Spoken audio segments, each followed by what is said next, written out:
All right, welcome back, everybody, and we are coping with COVID. Our first conversation is with ExporTT, and we will be joined by their manager of capacity building and program financing, Kristen Mirage. We'll be discussing ExporTT's response to COVID-19, its impact on trade and export, and the way forward for local manufacturing and exporters. Welcome, firstly. How is ExporTT coping with COVID? Hi, morning well. So what we're doing at ExporTT is the majority of the company, we're working from home. Now, there's some of the staff still need to be out. The trade certification department, they need to be there because they need to physically hand out certificates of origin. So they are in office. The majority of staff are operating from home. And, we're readjusting the way we do work right now, for the time being.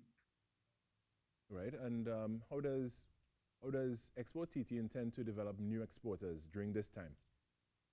All right, so what we're doing right now, and we actually had a meeting yesterday to discuss it.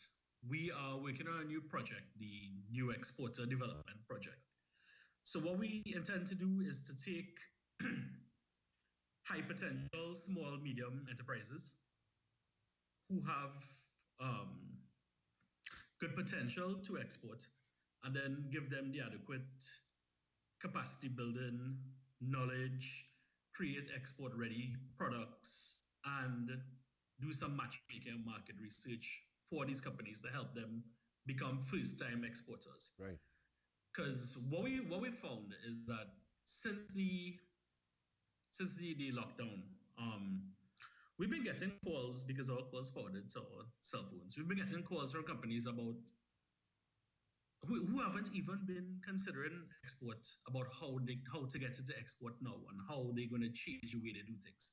Because here's what's going on. Some of our manufacturers, particularly in the food and beverage, they have lost up to like 70% of revenue from sales. But it's not sales because of sales that they do in local supermarkets. It's sales through restaurants and, point of sales, food places and that kind of thing. That is where they're losing a lot of revenue. So now they're trying to come up with ways to reinvent themselves and rework how business is done to get that revenue back up. So we want to assist. Sorry? No, you go on. I'm listening. Yeah. So yeah, it's really how they're going to rework how that's done. So what we did is over the past few months, we had meetings with ICA and with NEDCO, and we all have an initiative to create new exporters or create new SMEs in the case of NEDCO.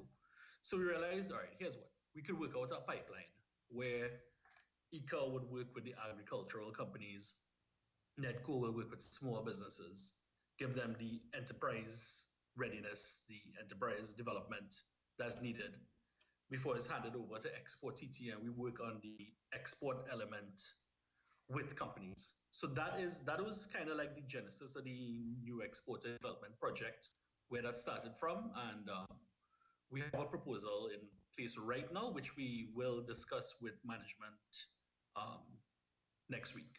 We'll have like a full meeting on it. And share so with we're us. going to help. Sorry, Kai? I was just saying, share with us what's your new development project that ExporTT is doing. Right. So what we're doing is that we are going to initially work with companies to get some market research done for them. So companies will have their products in place. They might think of some export markets to go to, but they might not have the correct data to work with to know that these markets are in fact viable and the products are viable within these markets. So we're going to provide market research for them. We're going to help companies also develop the international standards for these particular products to make sure that they have the standards to sit on shelves or to be exported. And we're going to do an element of mentorship as well as matchmaking with the companies. Right. But that's just part of it. We're also going to do support plans with these companies where we will address individual issues that each company is facing. This is a client-managed approach. not everyone will have the same challenges. And we're going to work with companies one-on-one to get that sorted out. Wonderful, wonderful. And what do you see for... You go on. Sorry, and it is part of a pipeline that has agencies like NETCO and ICA as part of the ecosystem, because we need to create this ecosystem for companies to thrive in current environment that we're in right now. And I think agencies like ExporTT, like NETCO, like ICA, we have an important role right now in trying to assist companies to stimulate the economy again and to diversify to get this thing happening. Definitely. And, what do you project for ExporTT on the other side of the COVID-19 pandemic?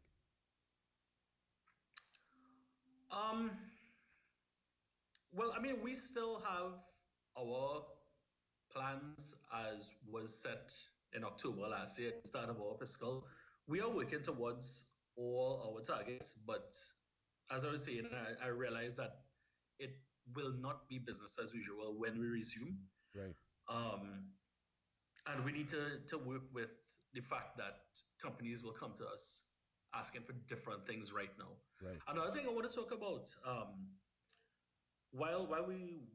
since we started working from home, we get a lot of calls about companies selling online, going online, selling their product or service online, how to get this done. Now, ExporTT has the co-financing service that we offer, where we would reimburse up to 50% of export-related activities. We are now covering website development as part of that. And even if you have a website, amazing, and you need to get it e-commerce functional, we can also reimburse 50% of that cost to get that. I wish I could show you Lisa's reaction to that you just said just now. She's so Chris, I excited. almost jumped out of my chair to hear that. I had no idea. It's so wonderful. I always talk about the fact that ExporTT is such an amazing facility. Right.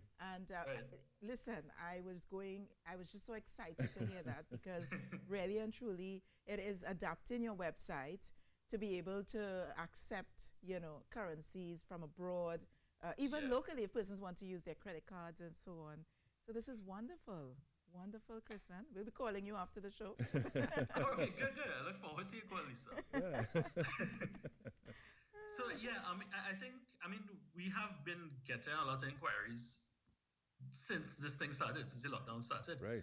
And I expect to get a lot more applications from companies, because I think this is one of the immediate steps that we could take right now, especially for the SMEs who have lost sales in their physical spaces, restaurants, etc. Right. To diversify to export via the website.